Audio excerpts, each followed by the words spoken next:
मनन ने जब खुशी की मासूमियत को देखा तो वह समझ गया कि खुशी नहीं जानती कि उसका अतीत वह जान चुका है। इसलिए मनन ने आंसू पोंछे और उठ गया। फिर खुशी के सिर पर चपत लगाते हुए बोला, कहाँ चली गई थी तू? तुझे पता है कितना ढूंढा है मैंने और रजत ने तुझे। खुशी इस वक्त किसी के बारे में ना सोचकर जॉली के बारे में ही सोच रही थी, इसलिए उसने मनन की बात पर ध्यान नहीं दिया। वह जल्दी से बोली, भाई मेरी बात सुनो, यह गौरी है। खुशी ने गौरी की ओर इशारा करके कहा तो मनन ने कहकर गौरी को देखा। खुशी बोली, इसका भाई जॉली रजत सिंघानिया के यहाँ काम करता है। जॉली की मदद से ही मैं यहाँ से चली गई थी, लेकिन कल से जॉली का फ़ोन बंद आ रहा है। मेरे जाने के बाद कल ही उसने फ़ोन किया था और कल से उससे बात नहीं हो पाई है। आप प्लीज़ मुझे जॉली के बारे में पता करके बता दो। मैं नहीं चाहती जॉली को कुछ भी हो। अगर जॉली को कुछ हो गया तो मैं अपने आप को कभी माफ़ नहीं कर पाऊंगी। मनन ने खुशी के सिर पर हाथ रखकर कहा, तुम चिंता मत करो, जॉली तो को कुछ नहीं हुआ है, वह बिल्कुल ठीक है। बस उसका छोटा सा एक्सीडेंट हो गया था और उसका फ़ोन टूट गया था, लेकिन रजत ने इसका इलाज करवा दिया है। अब वह ठीक है और अस्पताल में है। एक्सीडेंट नाम सुनते ही दोनों लड़कियां एक साथ बोल पड़ीं, हमें जॉली के पास ले चलो। मनन ने कहा, ठीक है ले चलूँगा, पहले तुम दोनों थोड़ा आराम कर लो। पता नहीं कहाँ से तो आई हो, कितनी थकान लग रही है। दोनों के चेहरों पर मैं तुम्हारे लिए कुछ खाने के लिए लेकर आता हूँ, तब तक तुम बैठो। खुशी ने ना में सिर हिलाया तो मनन ने फिर बोला, जॉली ठीक है, उसकी चिंता मत करो। बैठो तुम दोनों, मैं अभी आता हूँ। रजत को भी बता देता हूँ कि तुम आ गई हो। रजत का नाम सुनते ही खुशी जल्दी से बोल पड़ी, नहीं प्लीज़ उसे ना बताओ तो अच्छा ही है। मैं नहीं चाहती मैं फिर से उसकी ज़िंदगी में जाकर उसकी ज़िंदगी को ख़राब करूं। वह अपनी ज़िंदगी में खुश होगा तो उसे रहने दो। और मुझे तो लगता है जॉली के साथ उसी ने यह सब करवाया होगा, मुझसे बदला लेने के लिए। खुशी एक साथ सब बोल गई तो मनन मुस्करा दिया और फ़ोन को वापस रखते हुए बोला, ठीक है नहीं बताता हूँ, लेकिन मेरी बात सुनो, वह तुम्हारे बिना बिल्कुल भी खुश नहीं है। खुशी ने मनन की बात बीच में काटते हुए कहा, अब मुझे फ़र्क नहीं पड़ता भाई, मैं इन दिनों खुलकर जीना सीखा है। जॉली को सही सलामत पाकर मैं गौरी के साथ वापस गांव चली जाऊंगी।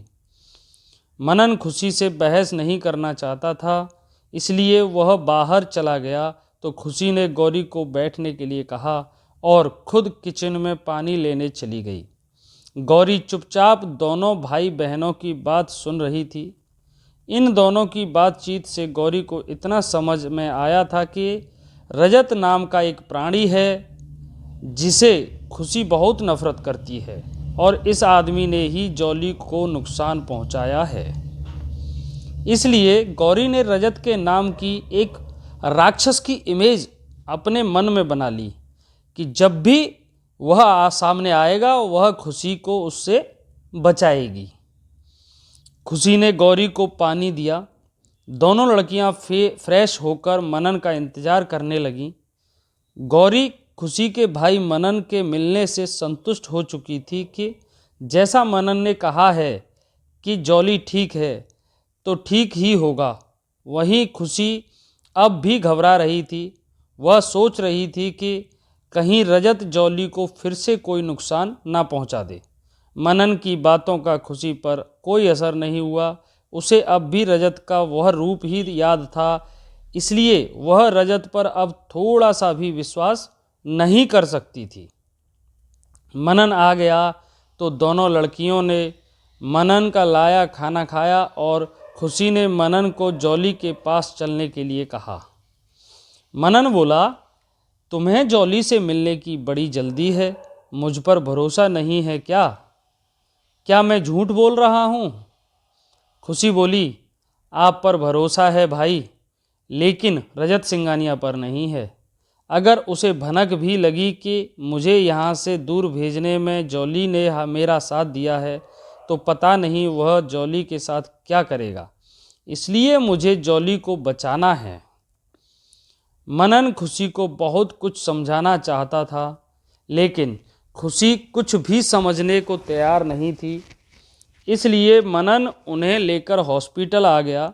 अस्पताल के बाहर पहुंचते ही खुशी की नज़र दो आदमियों पर पड़ी, जिससे वह समझ गई कि उसके आने की खबर अब तक रजत के पास पहुंच गई होगी। इसलिए उसने अपने आप को मजबूत किया और गौरी को लेकर आगे बढ़ गई।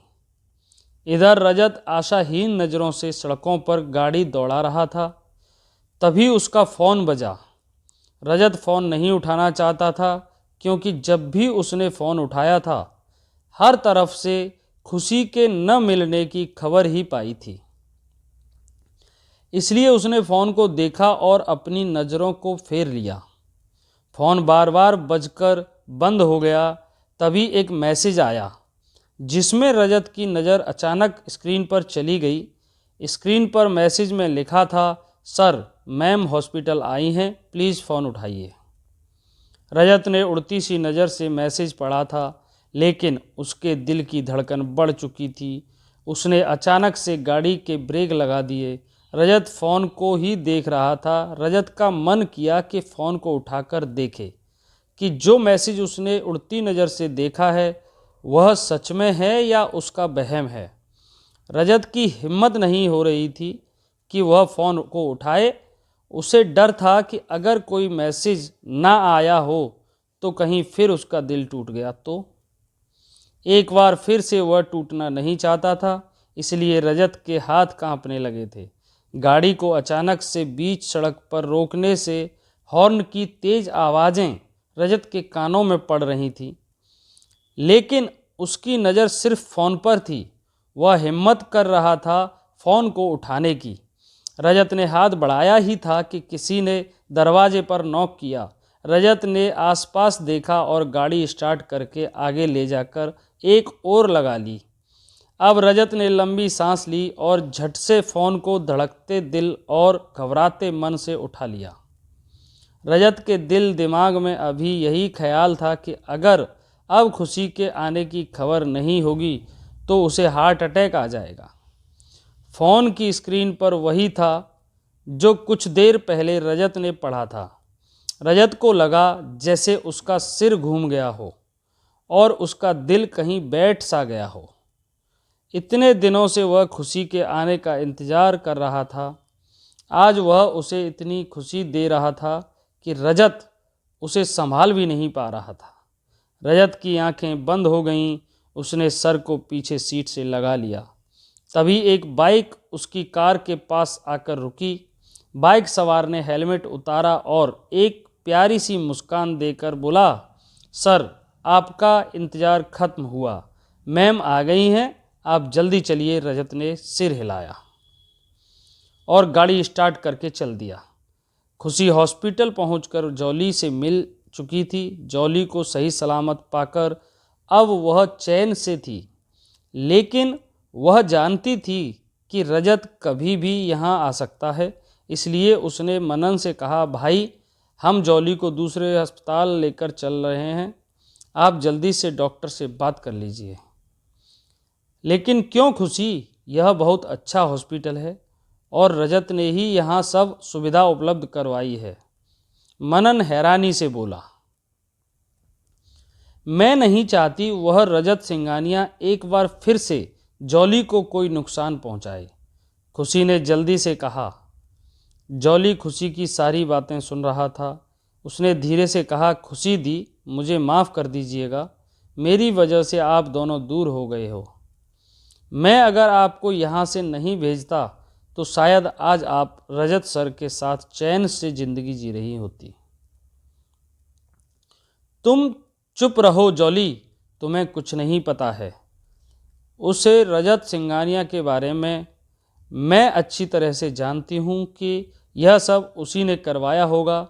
जब उसे पता चला होगा कि तुमने मेरी मदद की है तो उसने ही यह प्लान बनाया होगा। खुशी गुस्से में तमतमाते हुए बोली। इधर रजत जल्दी ही अस्पताल पहुंच गया था और बिना देरी किए जॉली के वार्ड में भी आ गया था। वह दरवाजे पर खड़ा होकर खुशी की बातें सुन रहा था। उसे खुशी की कही एक भी बात बुरी नहीं लगी। खुशी को देखकर मानो उसे सुकून और चैन मिल गया हो। रजत बिना कुछ बोले बस खुशी को मुस्करा कर देख रहा था। खुशी रजत को नहीं देख पा रही थी, जबकि मनन और जॉली दोनों ने रजत को देख लिया था, लेकिन दोनों ही चुप थे। वहीं गौरी हैरानी से रजत को देख रही थी। खुशी बिना चुप हुए बोले जा रही थी, वह रजत सिंगानिया है, पता भी नहीं चलने देगा कि यह सारा का सारा प्लान उसका ही है। मैं उसे बहुत अच्छी तरह से जानती हूँ। अच्छा, तुम कुछ दिनों में ही उसे इतना जान गई? खुशी मनन ने थोड़े गुस्से से कहा। हाँ, वह निहायती बेशर्म और स्वार्थी इंसान है भाई, उसे खुद से प्यारा कोई नहीं लगता है। खुशी जॉली के ठीक पास आते हुए बोली। तू कौन है रे? चुपचाप हमारी बात क्यों सुन रहा है? गौरी एकदम से बोल उठी। खुशी ने मुड़कर देखा तो सामने रजत को देखकर एक पल के लिए घबराकर पीछे हो गई। फिर वापस जॉली की ओर घूमकर उसके हाथ पर लगी ड्रिप को हटाते हुए बोली, जॉली अब यहाँ नहीं रहेगा। खुशी रजत ने खुशी पर ही दृष्टि जमाए हुए कहा। खुशी ने जब अपना नाम रजत की जुबान से सुना तो उसके हाथ जहाँ थे वहीं रुक गए। एक वक्त था जब खुशी खुद चाहती थी कि रजत उसका नाम ले और वह उसे सुने, लेकिन आज खुशी को रजत की आवाज़ में सिर्फ जहर घुला हुआ महसूस हो रहा था। खुशी ने जॉली के हाथ की ड्रिप हटानी चाही तो मनन ने आगे बढ़कर खुशी को रोकते हुए कहा, खुशी तुम्हें रजत से बात करनी चाहिए, जाओ बात करो उनसे।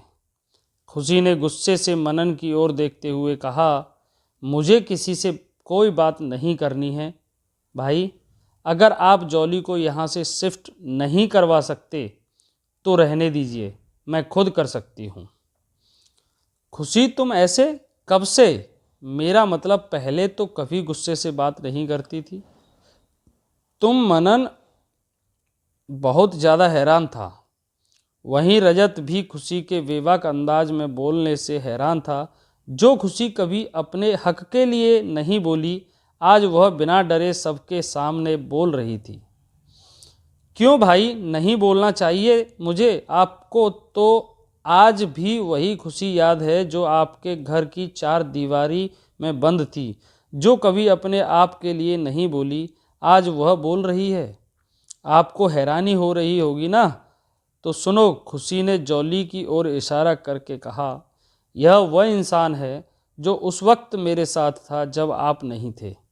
आपने तो कभी मेरे लिए अपने माँ बाप के सामने बोलने तक की जहमत नहीं की, लेकिन जॉली को यह पता होते हुए भी कि अगर रजत सिंगानिया को पता चला तो वह उसे मार देगा, तब भी वह मेरे साथ खड़ा रहा।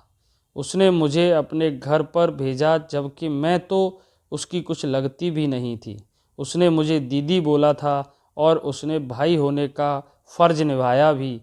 इसलिए आज मैं अपने भाई के लिए किसी से भी लड़ सकती हूँ और किसी से भी बोल सकती हूँ।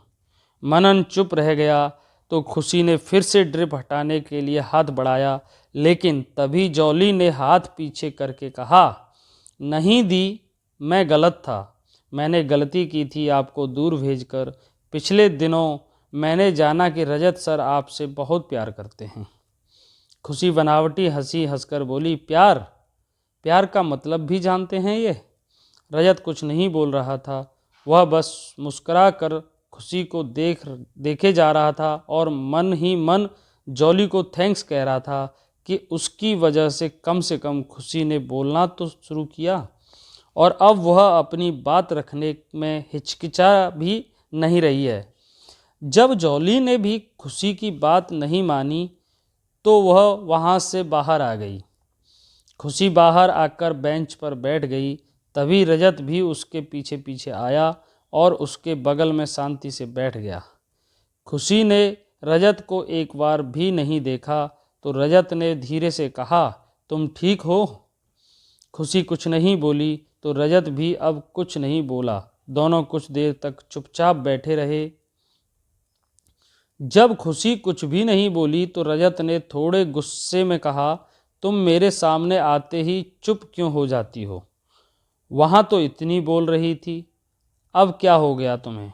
जब मैं तुम्हें सुनना चाहता हूँ तब तुम चुप बैठी हो। खुशी ने अपनी गर्दन रजत की ओर घुमाकर हैरानी से देखते हुए बोली, आप हैं कौन जो मैं आपके सामने बोलूं? क्या रिश्ता है आपका और मेरा? रजत खुशी के अचानक ऐसे बर्ताव से चौंक गया। उसने खुद को संभाला, फिर बोला, पत्नी हो तुम मेरी? पत्नी हूँ मैं आपकी। आपने एक चीज़ की तरह मुझे खरीदा था और जब कोई चीज़ पुरानी हो और बेकार हो जाती है तो उसे फेंक दिया जाता है। इसलिए मैं भी बेकार चीज़ की तरह ही हूँ, तो प्लीज़ मुझे छोड़ दीजिए, खुशी ने हाथ जोड़ते हुए कहा।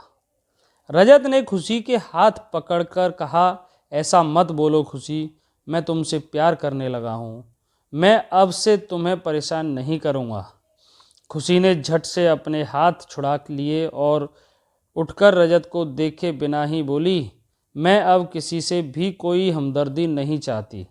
मैंने ज़िंदगी से बहुत कुछ सीखा है और उसमें से एक यह भी है कि हमदर्द ही अक्सर दर्द की वजह बनते हैं। इसलिए अब मेरे दिल में प्यार, इज्जत, हमदर्दी जैसे शब्दों की कोई अहमियत नहीं है। इसलिए मिस्टर रजत सिंघानिया, आज से बल्कि अभी से आप अपने रास्ते और मैं अपने रास्ते। खुशी वहाँ से चली गई। रजत वहीं बैठा उसे देखता ही रह गया। इतने दिनों का इंतज़ार कुछ ही क्षणों में उसे बेकार सा लगने लगा था। रजत भावहीन होकर वहाँ से उठा और अस्पताल से बाहर चला गया। खुशी ने लंबी सांस ली। वह जॉली और गौरी के पास आ गई।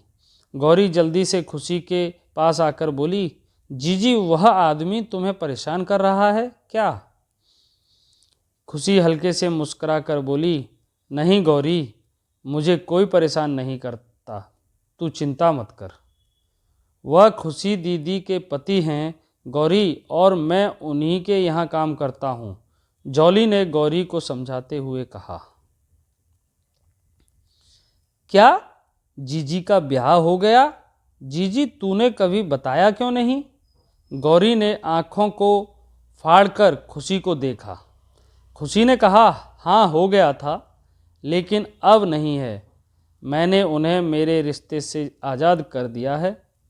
अब वह चाहें जैसा करें, मुझे उनसे कोई मतलब नहीं है, खुशी ने कहा।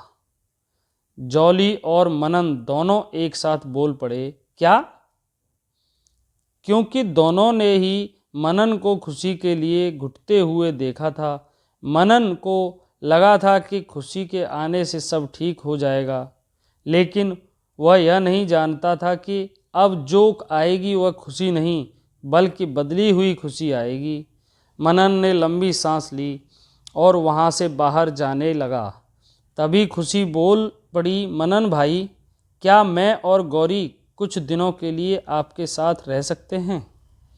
जॉली ठीक हो जाए फिर हम दोनों वापस गांव चले जाएंगे। मनन ने उदास स्वर में हाँ कहा और बाहर चला गया। खुशी अब गौरी से बात करने लग गई।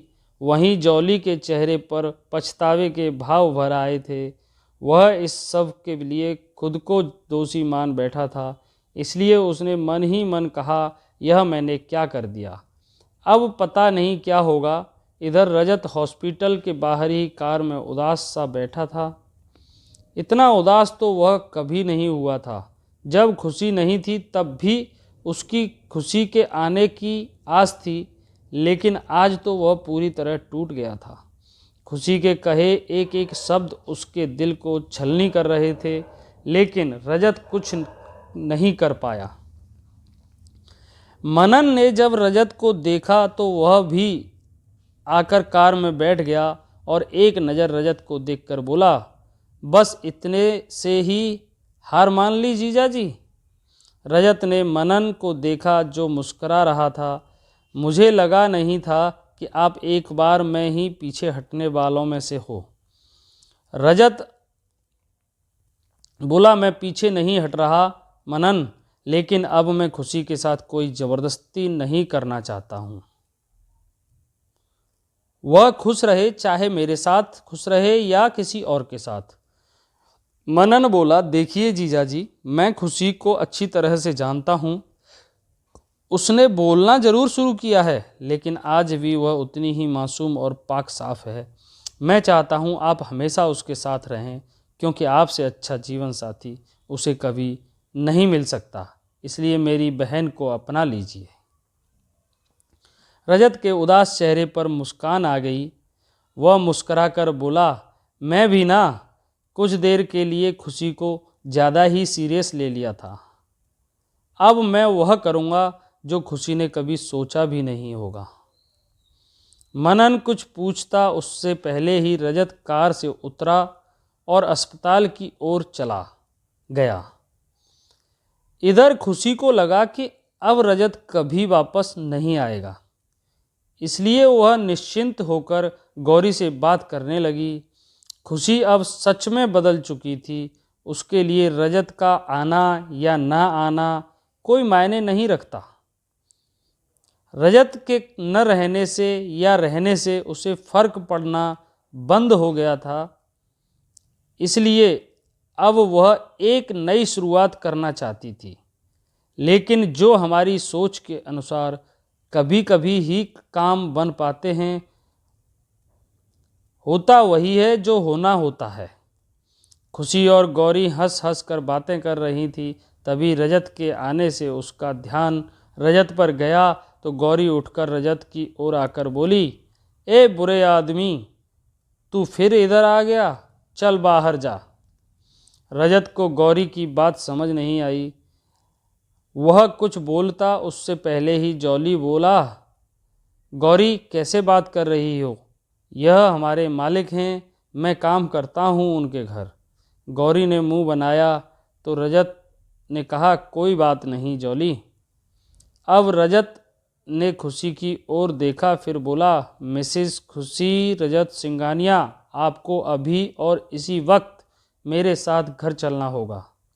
रजत की बात सुनकर खुशी सकपका गई। वह उठी और हकलाते हुए बोली, क्या कहा तुमने? वही जो आपने सुना, मिसेस खुशी रजत सिंघानिया। रजत ने अपने दोनों हाथों को पॉकेट में रखकर कहा। खुशी, यह क्या बकवास है? मिस्टर रजत, मेरा नाम खुशी है, सिर्फ खुशी। यह बेफिजूल के नाम मेरे नाम के साथ मत जोड़िए।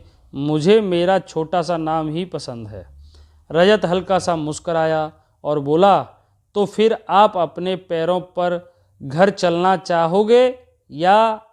रजत की बात पूरी होने से पहले ही खुशी बोल पड़ी, या क्या?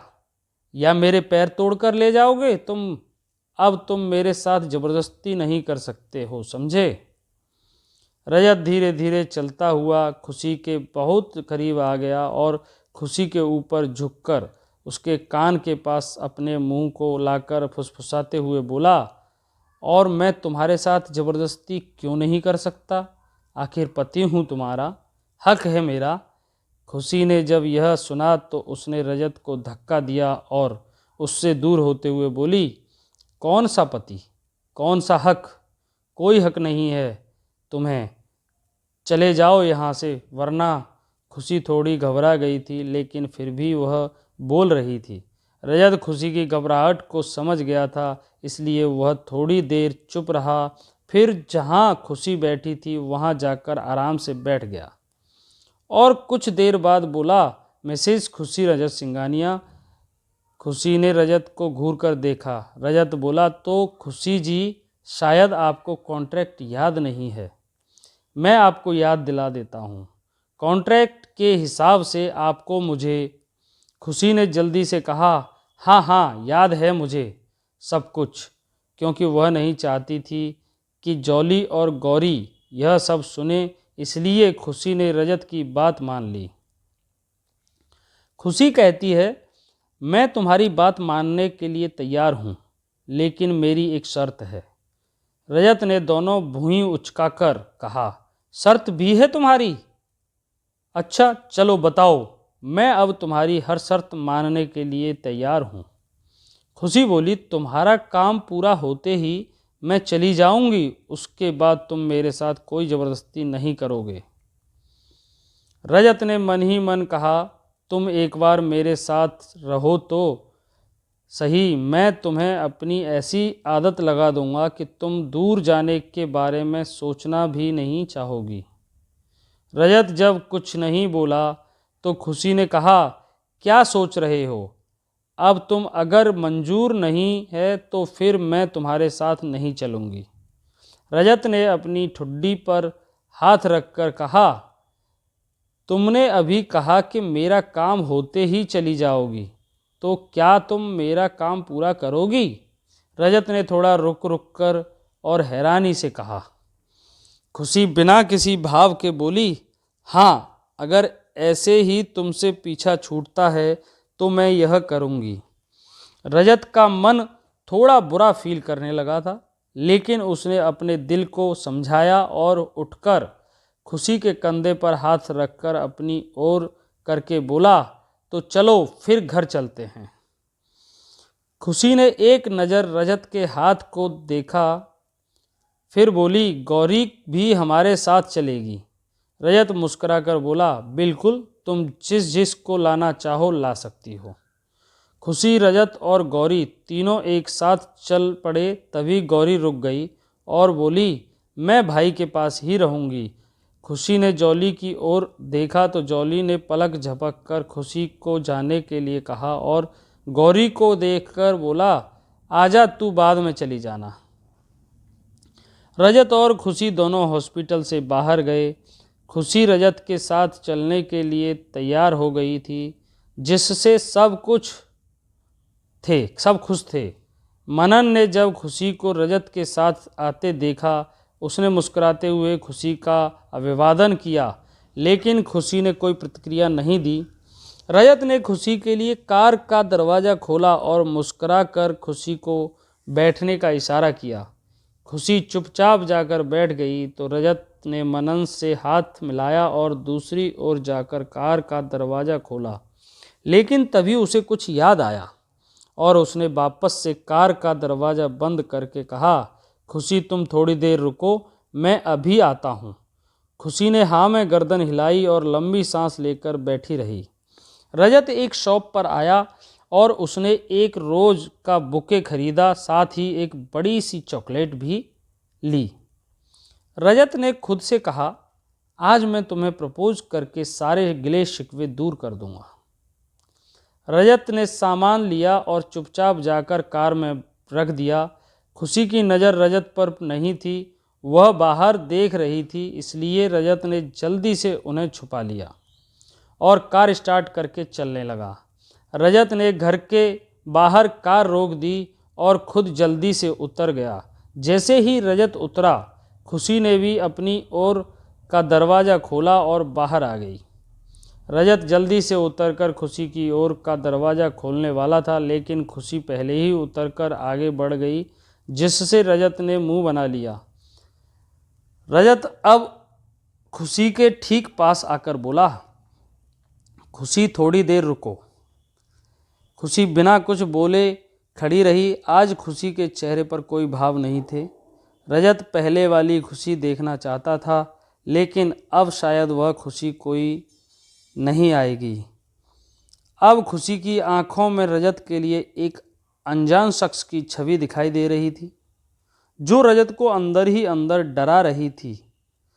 रजत जो चेहरे पढ़ने की जानकारी रखता था, वह खुशी के इस बदले रूप को देखकर अंदर तक घबरा गया था, लेकिन फिर भी वह कोशिश करना चाहता था खुशी को अपने करीब रखना चाहता था। रजत ने रोशनी से कहकर खुशी के स्वागत की तैयारी करवाई थी, ताकि खुशी को लगे कि उसके आने से सबको खुशी हुई है। लेकिन वह नहीं जानता था कि खुशी के दिमाग में क्या चल रहा है और आगे क्या होने वाला है। रजत और खुशी दोनों दरवाजे पर खड़े थे। तभी रोशनी आरती की थाली लेकर आई और साथ में चावल से भरा कलश लाकर रख दिया और खुशी से कहा, आइए दुल्हन रानी। खुशी रोशनी को देखकर एक पल को हैरान हो गई। वह दौड़कर रोशनी के गले लगना चाहती थी, लेकिन जब उसने रोशनी के पीछे आती हुई अपनी चाची नीलम को देखा तो खुशी के कदम वहीं ठिठक गए। खुशी के दिमाग में न जाने क्या क्या ख्याल आने लगे थे। उसने रजत को देखा तो रजत खुशी को मुस्करा कर देखा, फिर उसने नीलम को देखा तो वह भी हल्की सी मुस्कुरा दी। अब खुशी ने मन ही मन खुद से कहा, तो यह सब उनकी साजिश है। पता था मुझे रजत सिंघानिया कभी नहीं सुधर सकता। इन सब ने मिलकर एक बार फिर मुझे बेवकूफ़ बना दिया है। एक बार फिर मैं इस जंजाल में फंस चुकी हूँ और अब मेरे पास यहाँ से निकलने का कोई रास्ता भी नहीं है। खुशी अपने ख्यालों में गुम थी। वहीं रोशनी उसे चावल से भरे कलश को गिराने के लिए बोल रही थी। जब खुशी ने उस पर ध्यान नहीं दिया तो रजत ने खुशी के कंधे पर हाथ रखा और कहा, खुशी। रजत के स्पर्श से खुशी ने रजत की ओर घूरकर देखा, जिससे रजत ने झट से अपने हाथ हटा लिए। रजत ने कलश की ओर इशारा किया तो खुशी ने कलश पर नज़र डाली और रोशनी के कहे अनुसार अंदर आ गई। रोशनी ने आरती की थाली को एक ओर रखा और खुशी से लिपट गई। रोशनी ने कहा, कहाँ चली गई थी दीदी आप? आपको पता भी नहीं है सब यहाँ कितने परेशान थे आपके लिए। खुशी ने रोशनी को खुद से दूर किया और अपने कमरे की ओर बढ़ गई। रजत और रोशनी के साथ साथ नीलम भी खुशी के इस बर्ताव से हैरान थी। नीलम के चेहरे पर एक कुटिल मुस्कान तैर गई, मानो उसे रास्ता मिल गया हो खुशी को सिर से परेशान करने का। खुशी कमरे में आ गई। उसने वार्डरोब से कपड़े निकाले और बाथरूम की ओर बढ़ गई। वह अंदर जाती उससे पहले ही रजत अंदर आया और तेजी से बोला, खुशी क्या हो गया है तुम्हें? तुम ऐसे बर्ताव क्यों कर रही हो? खुशी ने रजत पर अजीब सी नज़र डाली और बोली, मिस्टर रजत सिंघानिया, कॉन्ट्रैक्ट के अनुसार आपको एक बच्चा चाहिए। इसके लिए आप मेरे साथ रात बिता लेना और 9 महीने बाद आपको बच्चा मिल जाएगा। इसके आगे आप मुझसे और कुछ ना चाहें तो ही अच्छा होगा। रजत कुछ बोलता उससे पहले ही खुशी बाथरूम में चली गई। रजत का गुस्सा 7वें आसमान पर था। आज से पहले किसी ने भी उसके साथ ऐसी बात करने की कोशिश भी नहीं की। ना ही रजत को ऐसे सुनने की आदत थी, इसलिए उसे खुशी पर गुस्सा आ रहा था, लेकिन वह अपने गुस्से को अंदर ही अंदर दबाकर बाहर आ गया। इधर खुशी बाथरूम में आकर ज़ोर ज़ोर से रोने लगी। उसने रोते हुए कहा, मैं खुद को कितना मजबूत करूं भगवान। हर बार आप मुझे ऐसी स्थिति में डाल देते हैं जहां से निकलना मेरे बस में नहीं होता है। हमेशा मैं ही क्यों? मैं वहां जी रही थी ना अच्छे से, लेकिन आपको मेरी खुशी बर्दाश्त कहाँ होती है। मेरे ही नसीब में आपने यह सब क्यों लिखा है। खुशी तब तक रोती रही जब तक कि उसका सारा गुस्सा और अपनों के प्रति नफरत बह नहीं गई। उसने शावर लिया और बाहर आ गई। बाहर रोशनी खड़ी खुशी को देख रही थी। खुशी ने उड़ती नज़र रोशनी पर डाली और बाल बांधने लगी। रोशनी खुशी की ओर बढ़ती हुई बोली, आप इतनी कैसे बदल गई दीदी? खुशी ने रोशनी से दूरी बनाते हुए कहा, तुम जिसके ये काम करती हो उसी ने पूछने के लिए भेजा होगा ना। मैंने सोचा नहीं था कि तुम भी उनके जैसी ही निकलोगी। रोशनी खुशी की बातें सुनकर दुखी हो गई। वह खुशी को समझाना चाहती थी कि ऐसा कुछ नहीं है, वह जो सोच रही है वह सब सच नहीं है। लेकिन खुशी अब किसी की कोई बात सुनने के लिए तैयार नहीं थी। इसलिए वह बालकनी में जाकर रोशनी की ओर पीठ करके खड़ी हो गई। रोशनी कुछ देर तक भूत बनकर खड़ी रही, फिर रोती हुई कमरे से बाहर निकल गई। नीलम ने जब रोशनी को देखा तो उसके चेहरे पर एक जहरीली मुस्कान थी। उसका शैतान दिमाग फिर से खुशी के लिए साजिश रचने को तैयार हो चुका था। नीलम जो खुशी के आने से खुद दुखी नहीं थी, वह आज पहली बार खुशी को देखकर खुश हुई थी। नीलम खुशी के कमरे की ओर देखते हुए मन में ही बोली, प्यारी भतीजी, अब तू ही हमारे यहाँ से जाने का रास्ता खोलेगी। रजत दादाजी के कमरे से निकला ही था कि उसकी नज़र नीलम पर पड़ी, जो वहाँ खड़ी होकर अपने आप से ही गर्दन हिला रही थी। रजत समझ गया था कि नीलम फिर से खुशी को कोई दुख देने वाली है। यह सोचते हुए रजत नीलम के ठीक पास आकर खड़ा हो गया। नीलम अपने आप में इतनी गुम थी कि उसे एहसास ही नहीं हुआ था रजत के आने का। रजत ने नीलम के कान के पास आकर कहा, सोचना भी मत। अचानक से रजत के बोलने से नीलम सकपका गई और दूर दूर हट गई। रजत ने अपने दोनों हाथों को पीछे की ओर बांधकर कहा, खुशी को कुछ भी कहने से पहले 100 बार सोच लेना। तुम्हारा एक एक शब्द तुम्हारे लिए ही घातक बन सकता है। दोस्तों, आगे की कहानी सुनने और पढ़ने के लिए जुड़े रहिए हमारे साथ। मिलते हैं अगली वीडियो में। धन्यवाद।